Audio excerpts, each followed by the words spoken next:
All right, well, welcome everyone. We're really happy to have you joining us today for the September Bird Friendly Communities Lunch and Learn.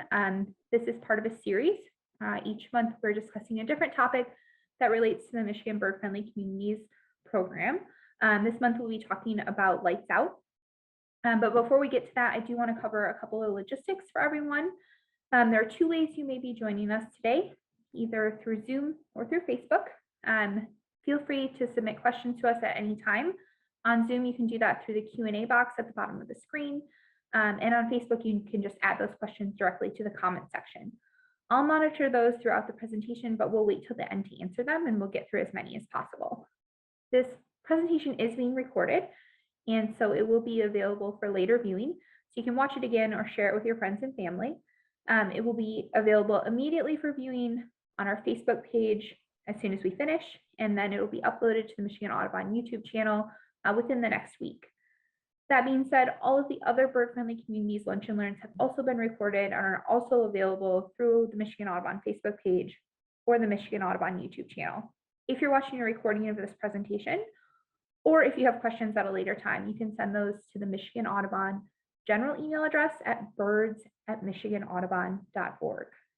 So migration is upon us. It has started, which is really great. It's a long, difficult journey for our feathered friends, and they face a lot of challenges along the way. So today, we're going to be discussing some ways that we can potentially help with that journey and make it a little bit safer for all of them. We're really lucky to be joined by Susan Elbin, who is retired from New York City Audubon and has a lot of really great experience with conservation programs for our birds, including some collision monitoring and data collection. So we're really lucky to have her with us today. So thank you, Susan, for joining us, and I will turn things over to you. Okay, thank you so much, Lindsay. I love being here. I'd rather be there in person, or I'd rather be where this background picture is, which is along the ledges here. I'm in Grand Ledge. So I'm going to jump right into sharing my screen.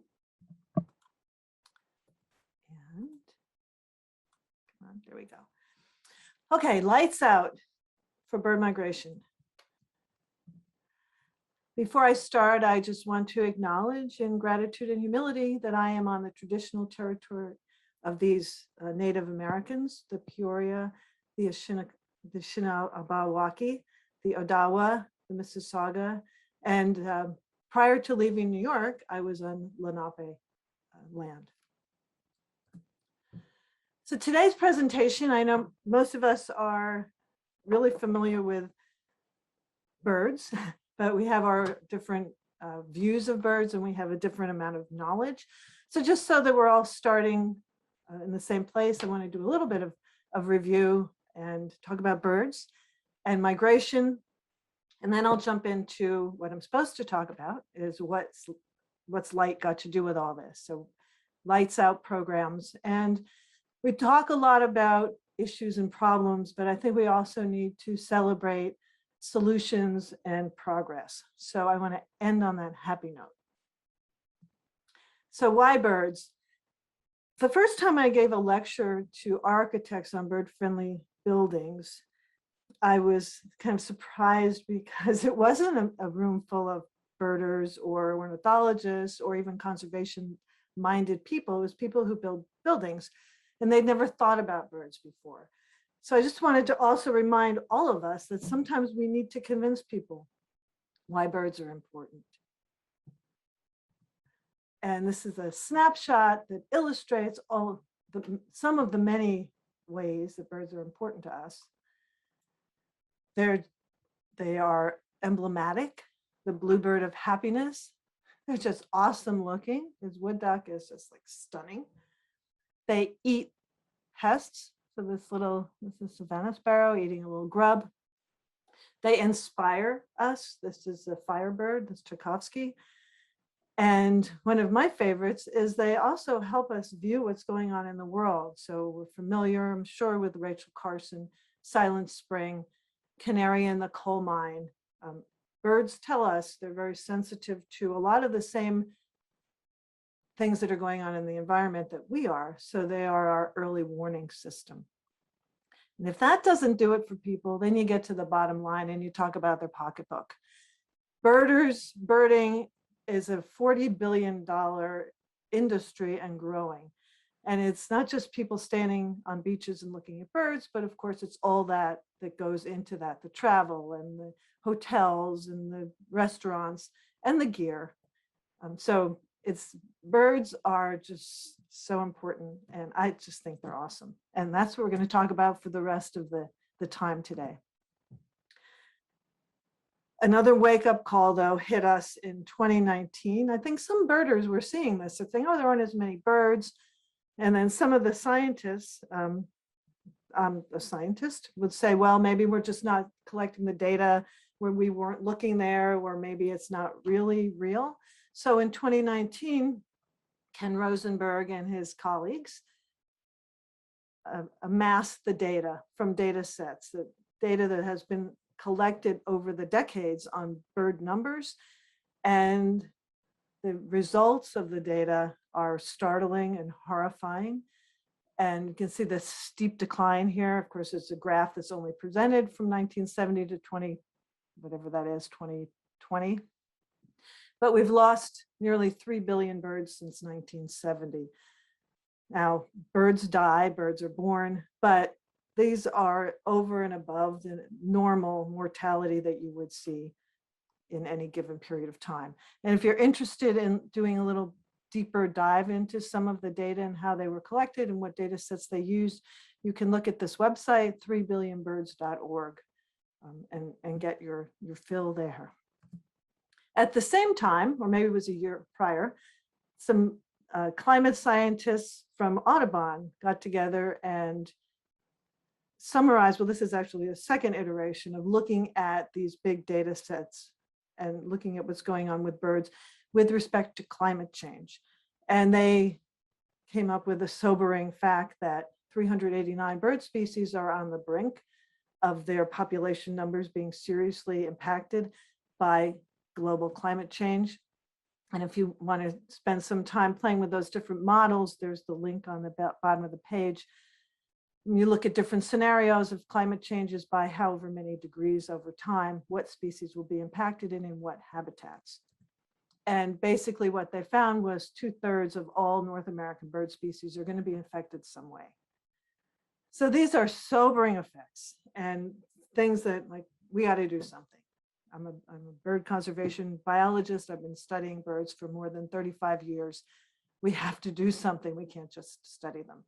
And that's what we're going to talk about today. What are the solutions? What can we do? But before we do that, most of my work has been done in breeding during the breeding season. I've done a lot of work with water birds and colonial water birds nesting on islands in the New York Harbor. It's easy to study birds during breeding, especially colonial water birds, especially birds like cormorants and gulls, because you can hear them, you can see them, you can smell them. So getting numbers during breeding season is good. Getting numbers during wintering season is also not that hard, because oftentimes you find birds wintering in larger groups and maybe mixed species groups. They're doing other things than they were during the breeding season, but we find them. The hard part is, where are they between when they're breeding and when they're wintering? And that's where we are today, migration. And this is the time we are. So we talk about studying migration, and we need to protect these birds not only during the breeding season and the wintering season, but also when they're passing between those as well. So let's take a little bit of time just to talk a little bit about migration before we get into lights out. There's a fun picture of migration. So migration 101, I could talk for 12 weeks on migration, because I did teach a course on this, but we'll collapse it down to just a couple of slides. We'll talk, what is migration? Why migrate? How do they know when? How do they do it? And then what are the risks to migration? And you guessed it, artificial light is a big risk to migration. So what is migration? There are a lot of different definitions, and it's not just birds that migrate. We need to think about other other organisms. Like right now we see monarchs. The super monarchs are getting ready to head down to Mexico with their phenomenal kind of migration. But we're not talking about them. We'll talk about birds. And the definition that most of us use and are very familiar with is the definition from the Cornell Lab of Ornithology Handbook of Bird Biology. It's the regular movement of all or part of a population to and from an area. So it's not just one animal moving back and forth, and it's not just one animal moving, because those are other words for that. That's immigration, range changes. But usually we're talking about this seasonal journey, and we're going to agree today to be talking about the regular movement and the seasonal journey to and from breeding grounds or feeding areas. Now, it's not new. Aristotle knew about migration. Well, he knew that the birds went somewhere, or maybe rather he knew that the birds weren't there. So there are different theories that Aristotle and his colleagues used to talk about. Maybe the barnacle geese turned into mussels, and in the spring they would just pop out of the mussels and then you'd have the geese. Or birds would burrow into the mud, and that's where they were. And if you could fish them out, you could find them. But normally we just wait till they come out and they emerge in the spring. Or birds this is a real picture from today. Birds piggyback on the backs of other birds to get somewhere. Or this is one of my favorite. They transmorph. So this is a redstart that turns into a European robin. So migration, the idea of migration isn't new. It's just that studying it is kind of hard, but we're doing it. And basically we talk about birds migrating in migratory bird flyways. And I know in Audubon, this was a language we're using a lot. With what flyway are you in? And depending on the species of bird you're looking at, some of them more or less stick to these flyways. And as we're learning more about migration with high-tech mechanisms, we're learning that sometimes birds will like fly up the Atlantic flyway and hop over through Canada and come back down the Central flyway. Or sometimes birds will fly in this broad front. A lot of passerines, when they migrate, they're in the region rather than on the highway along the coast. But in general, we do talk about flyways. And over on it's not just in our hemisphere. Sometimes birds migrate east to west, which is very cool. So let's talk about migration in the Northern Hemisphere. And this is my favorite poster child for migration, the black-polled warbler. This bird has been clocked going 2,000 miles in 80 hours. This is with the high-tech nanotech technology. And researchers in Maine found this out. That's a lot, like without stopping. This bird weighs the weight of 2 nickels. This is a little guy. And this bird travels this amazing migration. And again, we're finding more and more as time goes on, how birds are doing this. The cost of migration though, so the bird's doing this and it's not just like, okay, well, let's just move, let's migrate. But there's costs and benefits to anything we do, and birds have the same things facing them. So migration, I said that bird traveled all that distance in that short period of time. That's a metabolic cost. That bird had a lot of energy. It took a lot of calories, and the calories that the bird is expending for the most part was from fat that the bird put on before it left. Now, we also know that there's some birds like shorebirds that metabolize not just the fat, but also their muscle. And then as the migration continues, they actually metabolize their organs. So having food along the way is really important. Also, birds are flying places where they don't know. There's exposure to predators, there's exposure to the elements. If they are flying, they're not reproducing, so they may be delaying when they're going to have offspring. And then they might get there and the habitat isn't there anymore. And here's another sobering statistic. About 50% of small land birds in North America don't return. And that's a variety of reasons. And some of it is because, you know, every bird is not going to be a terrific migrator.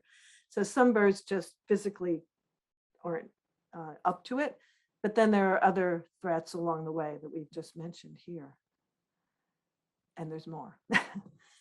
So why do it at all? Well, there's got to be a benefit. There's got to be something in it for the individual bird and then for the population that's migrating at large. So increased fitness. And by fitness, I don't mean that the birds are getting more and more muscular. I mean that the birds are having more offspring over time. An individual bird will have more offspring if it had migrated than if it hadn't. There are also some of the theories about why birds migrate have to do with increasing resources. So if a bird flies somewhere, it's going to a place with abundance. So thinking of a bird flying to Alaska, where if you've been in Alaska in the summer, there's all those insects. So you fly up there and you can take advantage of the insects. Of course, you're still competing with the animals that are still there. However, there's an abundance of resources at that site. And it's also, and ultimately, sometimes birds will wind up just colonizing new habitats. So when the benefits, here's my benefits, my offspring, outweigh the costs. Now I shouldn't put that in there because that bird was caught in a mist net. I'm sure he's being handled very nicely and he's helping us learn more about migration. But when benefits outweigh the cost, birds are going to migrate. So how do they know when to migrate? Now, some of it's internal and some of it's external.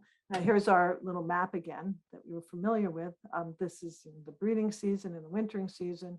Here we are in migration. And there's hormonal feedback to environmental variables that will trigger the birds. The thing is, the really mind-blowing thing is birds will say, okay, when the resources, when there's not enough food, birds are going to migrate to get more food. But think about it, they have to know when to migrate before there's not enough food because they have to add fat. So they're reading all the other cues. I mean, I think everyone on this call knows birds are just awesome. So how do they do it? So physically, how are they able to do it? And a lot of this, and we're not going to talk about this part today, a lot of it has to do with just how birds are built to fly or to swim long distance over obstacles. And so that's just amazing, their physiology. But then there's also, how do they migrate? So how do they navigate and orient? Like how are they doing this? And we've learned a lot about that as well.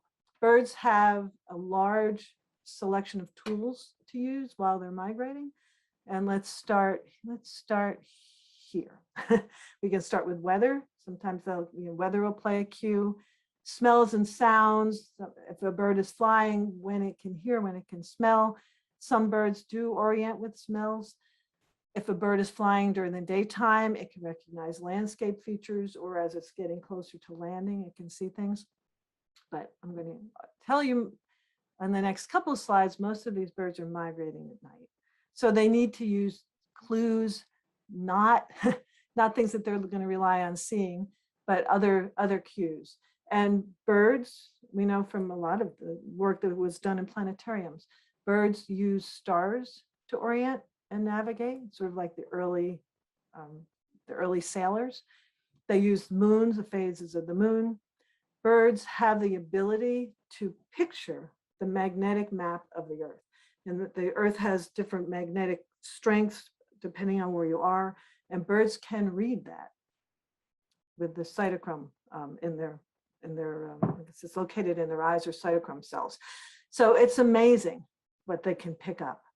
And then they can also read the sun clock. They know if it's sunrise, they know where they are. And then so those are environmental factors, sensory input. And then they're also like talking to each other. There's also social cues. So for example, I have two little favorite birds here, the redstart and the black and white warbler. Birds are flying often in mixed species flocks when they're migrating. And they're also giving little high-pitched calls. And if you have really good hearing, you might be able to hear these at night. These are called night flight calls. And let's look at the redstart for a second. This is a sonogram, and this is duration on the x-axis and frequency on the y-axis. And the volume, the amplitude is indicated by the color of the line. So if you can read patterns, you can see what that little dip is in that bird's call. It's very different from over here from the black and white warblers, and they're species specific. They're also, you can't really read very well, it's like milliseconds, they're a fraction of a second. And birds are emitting these when they're flying at night. And the idea, the hypothesis, well, it's been shown in some studies that the birds are communicating with each other when they're flying.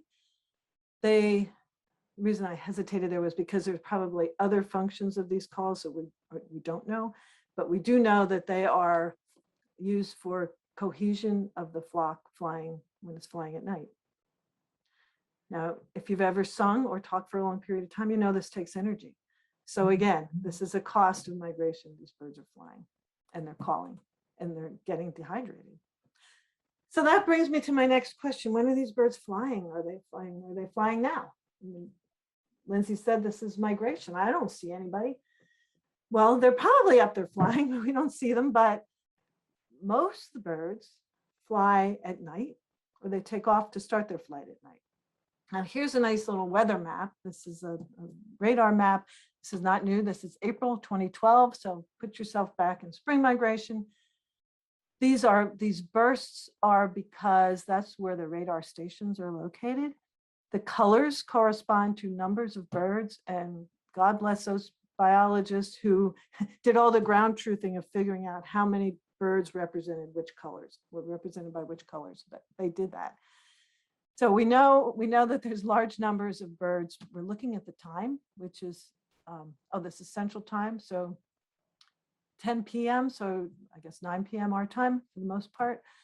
Birds are in the air. Now, I'm sorry, I have an East Coast bias. So this is where I'm from over here in New York and New Jersey. So I am training myself more to look in Michigan now that I'm becoming a Michigander. But they're up in the air. It's not covering the whole state yet, but it will if you gave it time. So anyhow, you're seeing that these birds are up at night. And there's a large belt moving through here, kind of the Mississippi Central Flyway. So they're up, they're flying at night. We know it's not weather because the algorithms have been refined. So the biologists, the radar ecologists know how to interpret the data with respect to birds and bats and insects and weather. But also, I believe it was a clear night. So if we look at something a little bit more recent, 2018, the whole country, again, I'm just trying to show you how these birds are mainly flying at night, but they're also flying during the day, but most of them are in the air at night. Now, here's the United States. This is Eastern time, okay, 6 o'clock. This is sunset. So it's just starting to set. There's still some birds that are flying around. They're flying around Michigan. The arrows show the direction that the birds are flying, and this is October, so it's fall. Where are they going? Okay, they're flying around. So as time passes, we have 9 o'clock at night. And here we have sunset is moving across the United States. And we have more birds up in the air. And now it is almost 11 o'clock at night. And looks like most birds are birds up in the air all over the place. I'm glad they're flying mostly south. That's good. And then as the sun rises across the country, we still see birds moving, but not as many. So that's how we figured out how most of these birds are flying at night. And then also there are other ways by people just sitting out there and observing. But basically, as you remember all the different tools the birds are using and knowing that most of them are flying at night, they really need the skies to be dark so that they can use their signals so that things don't interfere with their ability to detect the magnetic map of the Earth. So now here we are for today's talk. What's artificial light got to do with it? And again, it's not a new problem. People noticed in the early days that there, on foggy nights, especially during the changing of the seasons, there would be large numbers of dead birds along the ground around lighthouses. And on airports, there would be large numbers of dead birds around those ceilometers that they used to use to measure the cloud height, especially during migration, especially on cloudy nights, especially when there's not a strong wind to carry the birds in the right direction. So light, so those are those strong beams of artificial light. And if we look at the country, let's focus on Houston, because I had a colleague who grew up there. And this is something that just knocked her socks off. She said back in 1873, there were about 20 streets that you can see that activity in Houston. And now Houston is orders of magnitude more than that, and it's all lit up. And that's what we call urban sprawl. And as the land is used, as we develop it, light pollution is part and parcel of that. And if we were to look at the Earth from a satellite, it's a NASA picture of, this is just the United States, you can see we're aglow, especially the East Coast and Michigan, around the Great Lakes, where it's a lot of light pollution. This is an interesting interpretation of the light I found fairly recently. Fabio Falci and colleagues looked at the light, and not just the amount of light that was given off, but the amount of light you could see looking up. And the scale has to do with standing on the ground and looking up. So the best thing is no light pollution. You can see the sky. And we have some of that. And then here's one, the light blue, it's degraded. You can't see the sky that well at horizon. And it moves up to, whoops, sorry, very hot white and red. You can't see the Milky Way. You can't see stars. So looking up, you can't see them. And if we took that same interpretation and spread that out over the world, this is what we would see. So what are we doing? What are we doing with all this light? So we're talking about challenges to migration and threats to migration, and why isn't everybody just doing it? Because there's issues, and a lot of the perils are not just from weather, are not just from a bird's ability. They are from things that people do to the habitat. So anthropogenic threats to migration. And I think most of us are very familiar with climate change, things we're doing to change the climate, and that changes all kinds of things when a bird arrives. We talked about maybe the habitat's not there by the time it gets there. Habitat destruction and fragmentation. But what I'm talking about today, something that we can really do something about, is artificial light at night. And then the other side of that issue is reflective and transparent glass in buildings. Now, I'm just going to talk very briefly about the glass issue, because you can't talk about, I don't think I can't talk about light without talking about glass.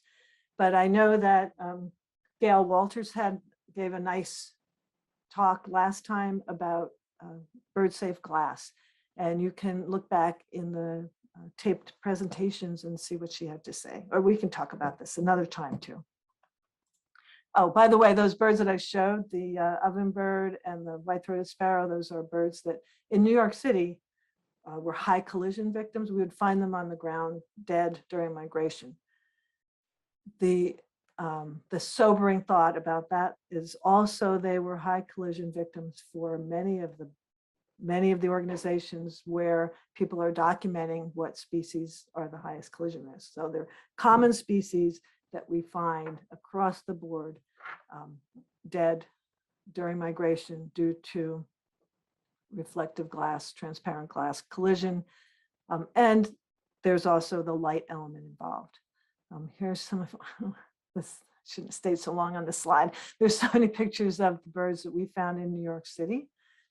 In New York City, it was a whole different issue when I would talk to architects and people about bird collisions, because a lot of times people think that the only birds we have in New York City are pigeons or starlings, but that's not true, as you can see from this picture. There's 350 different species of birds that spend significant time in New York City. Yeah, moving on. The numbers are astronomical. And these numbers add to the data sets that we talked about in the very beginning with Rosenberg et al. In his paper, where he showed all this death is greater than you would predict. Windows and light is killing birds. 350 million to 1 billion birds are killed due to window collisions every year.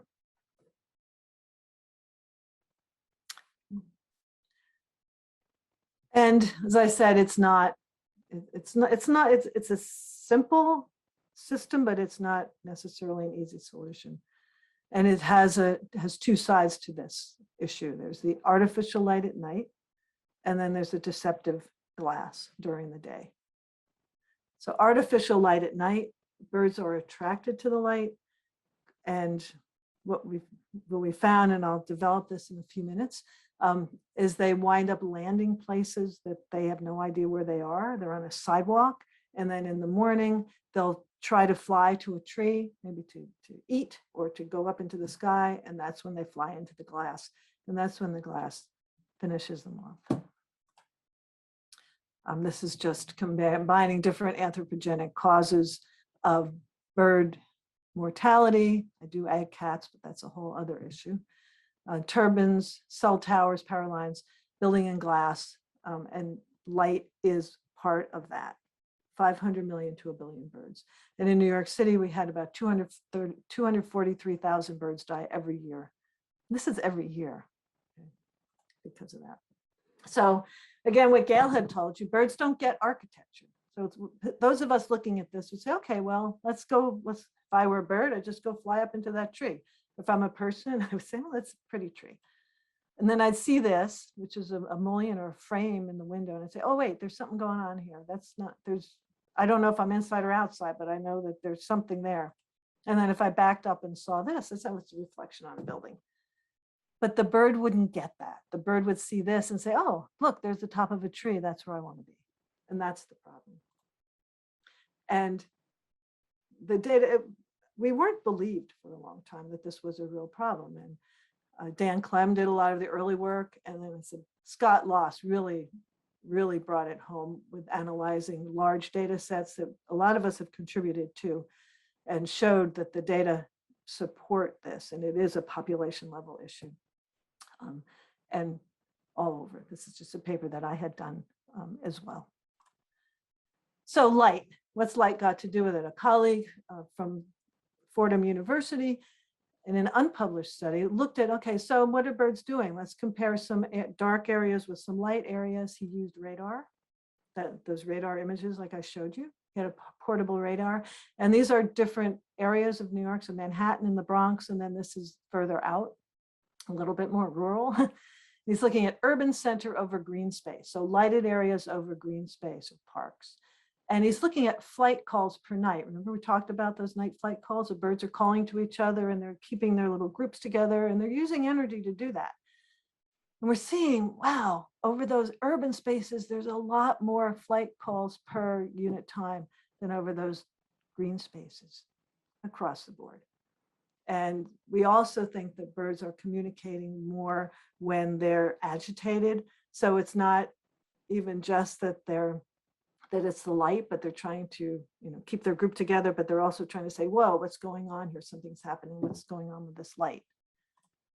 What about light color? There's a lot of talk about this and work done by Mary Coolidge, a colleague in Portland, who's looking at LED lights. And with LED, we can have all kinds of colors. And it's really, very fun for lighting people. Like the Empire State Building has a huge palette of light available to them now.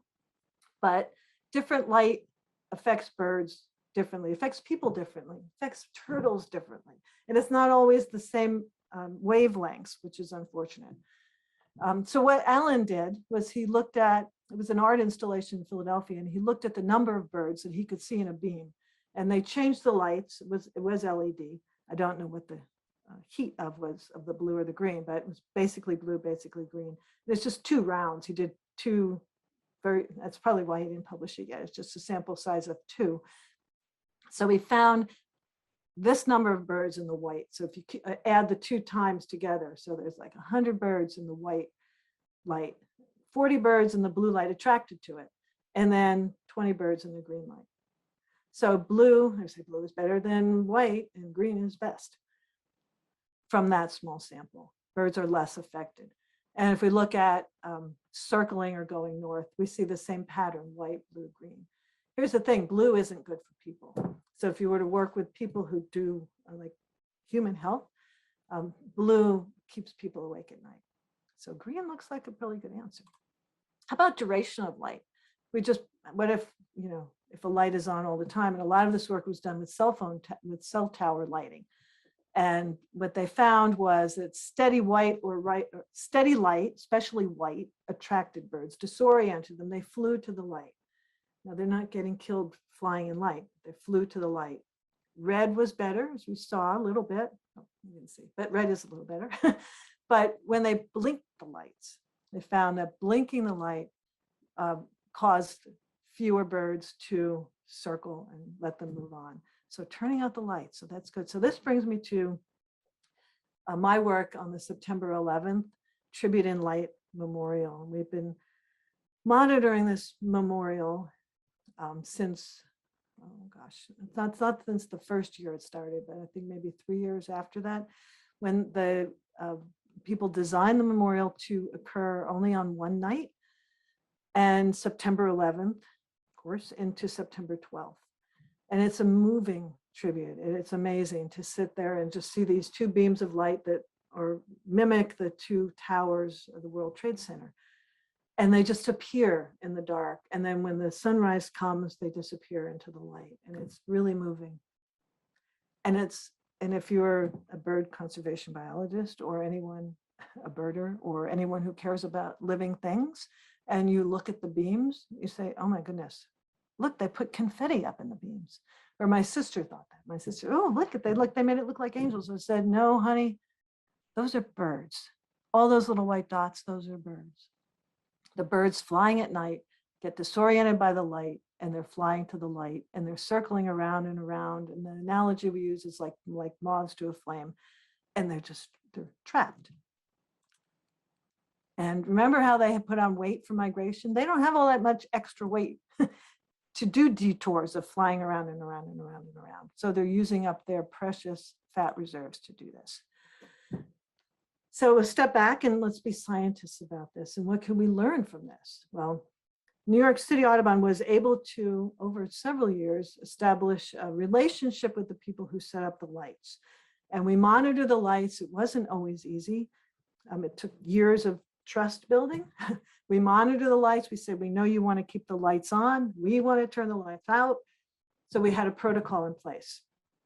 So when we counted from the roof 1,000 birds in both beams over a period of time, or birds were flying so low that we could actually hear their night flight calls, we would tell them, turn off the lights. And they'd leave it off for about 20 minutes, and then it would come back on. So this gave us the opportunity to learn something. And working with Andrew Farnsworth and colleagues in Cornell and looking at radar analysis and all this big data, we were able to see how these beacons of light influence bird behavior during migration. So this is just what it looks like. These little dots are birds. This is a picture of no lights on, and this is a picture of lights on. And we know from our other studies, our other pictures we've looked at already, the white and the yellow and red is a lot, and the blue and light blue is not so much. So here we have, this is where the tribute in light is. Lights are off. There's about 500 birds flying around. Okay. Turn the lights on, and 15,700 birds within half a kilometer, just zoom in right to that area where the tribute in light was. Turn the lights off and they dissipate. And not only are they attracted from distances above and beyond and far out, it changes their behavior. They're changing the trajectory of their flight. The light goes on and birds are flying this way, and the light goes on over here and they turn to go there. And we're changing bird behavior. So we learned a lot. And fast forward a couple of years. So this is recent, this paper. I'm not going to go into a lot of explanation, but it's mainly looking at major cities in the United States and the Central and Atlantic Flyway, and looking at the threat to bird migration based on the amount of light that is emanating over a city, and then looking at how many birds are there from radar, and just seeing, and the threat is different in spring and fall. Birds are taking different routes, but we do see that light is a threat. And also looking at not just those beacons of light, but light pollution. We're talking about urban sprawl. And this paper talks more about somewhere I had the authors on here. It talks more about the light pollution and how birds are drawn to an area that's lit, and possibly it's influencing their fitness. They're losing time getting good food to continue their flight because they're going to these lighted areas. The lighted areas are more central to urban areas. The habitat is more developed. They're not going to those more open areas where they could possibly find richer food supply to fuel their flight. There's some really good documentaries out there if you want to tell people about light. There's The City Dark, which it doesn't just talk about birds. It talks about a lot of different species that need dark, including people. These are free online. There's Saving the Dark, which is a production by Dark Skies. It's really quite dramatic when you go to like New Mexico and you look up into the sky and you could just see the lights, and the solution is easy. You turn off the light and it's immediate. Like a lot of the things that we do, we protect habitat, we plant trees and we plant native species, and that takes time. You turn out a light and it's gone then and there. So that is a really good solution. It's a good message about saving the dark. So solutions, what are the solutions? I have a few more minutes. I'll talk about solutions. So we need to learn, we need to end with something positive, with solutions and celebrations, not just describing the issue. So here's our map again. You can see India. And again, this is the different types of sky that's visible. And this is the same group. And this is an area that's in Korea where they turn out the lights and you have no light pollution, and it works, and you can pick it up from satellites. There's also dark sky parks, and it's exciting. In Michigan, we have several dark sky parks that celebrate the fact that you can go and see stars at night. And then there's figuring out broadcasting, figuring out, okay, so what's going to happen? When's migration happening? And then is there a way to maybe tell people to turn the lights out then? And for those of you not familiar with Birdcast, it's again, Andrew Farnsworth and colleagues at Cornell developed this big data algorithm, and using weather data, and they can predict, what they do is they predict when migration will be heavy. And their thought is to take it to the next step, and that's what they're trying out right now, is to have alerts go out, like migration alerts. Okay, so we're not going to predict, we're predicting a low migration over here, so it's not so bad about light. But here in Maine, we're going to have high migration, make sure you have lights out. So that's the basic idea. And then how to get that word out to the people who are in charge of turning out lights. That's the challenge. So I'm not going to take a lot of time here. This is the same idea. What I wanted to show you though was this is September 11th, and the prediction, this is the migration forecast. Again, here, you know that this is pretty light. This is heavy here. We've had some heavy movement over in the Upper Peninsula that night. And this would be the forecast warnings that would go out. This would be lights out alert. And in New York area, where the Tribune and Light was on September 11th, not so much. So I talked to my colleagues that are at New York City Audubon, and they said there was hardly any birds over the rooftops that night, and it was very low migration. They didn't turn out the lights, and they didn't find any problems. So this is working. So this is great. And you can go to either Birdcast or this Aero Ecolab site to look at when is migration coming. We can have a lights out campaign. There's a lot of steps to doing it. You have to identify where you want the lights out. How are you going to engage partners? That's not, it looks simple, but it's not. It's a lot of sociology and psychology. What are the resources? How do you get the word out there? And what are the issues what are the challenges you're going to be faced with? And people saying, I'm not turning out my lights. And you say, you're saving money. You're not just saving birds. No, it's safety. Well, no, really, we find that it isn't. We found that motion detectors are better for preventing crime than constantly lights on. So there are many organizations, a lot of them in, I don't know if Tracy Aver is in the Audubon network, but there are a lot of them in the Audubon network that have lights out programs. Just remember that lights out means also, it's not just turning out a light, it's also you need to fix your windows too. Because the light is bringing in the birds, it's not killing birds directly, it's bringing the birds in, exhausting them, maybe having them land on a city sidewalk or a place where there aren't resources. And then the next day when they go to continue their flight, they get confused with the glass. So we need to do both things. I would be remiss if I didn't mention Safe Passage Great Lakes. And we need it here. Look at all these lights. And so, and also over the water, birds are flying over the water and they're a lot more vulnerable than when they come to land than if they're just flying across a landmass. Again, there are many types of messaging that goes out with the Lights Out programs. This is a Texas one, just talking about shielding lights and what kind of lights to use, what color lights to use. A map of some of the Audubon chapters that have registered their Lights Out program. And I'm sorry I talk so much about New York City, but that's where I have all my experience. And I want to say that we've done a lot of work. We were one of the first chapters to do the monitoring for collisions and investigate the reflective and transparent glass issue. We had a Lights Out program. I was leading it. We had about 100 buildings sign on to turn their lights out. Do you know how many buildings there are in New York City? We had 100 buildings turn out their lights for birds. That is horrible. So when people ask me, oh, how is your Lights Out program? I have to say, it's a tremendous failure because I don't think the word is getting out to turn out your lights for birds. So just a warning. If we only had 200 buildings, 100 buildings would be great. It would be half the buildings doing it, but we had millions of buildings. So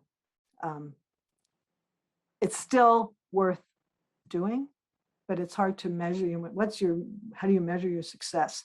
It's hard to measure that. This is just Earth Hour. You've heard about Earth Hour. They're really good about getting the word out. I'm not going to play this. If you look at the presentation later, oh, maybe I have to play it so you can see it. All right. It's just really cool because I don't know if you can hear the words, you don't need to, but it just shows you Earth Hour. They've got, it's a slow growing movement and it's just 1 hour, but you can see the bird, you can see the lights going out and it's just, I mean, that's it. You turn out the lights and it's gone.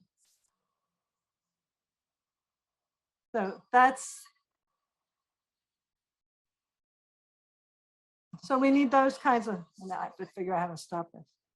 No, stop. So we have to figure out how to get that. No, this worked when I practiced it. There we go. So we need to figure out how to get that message out.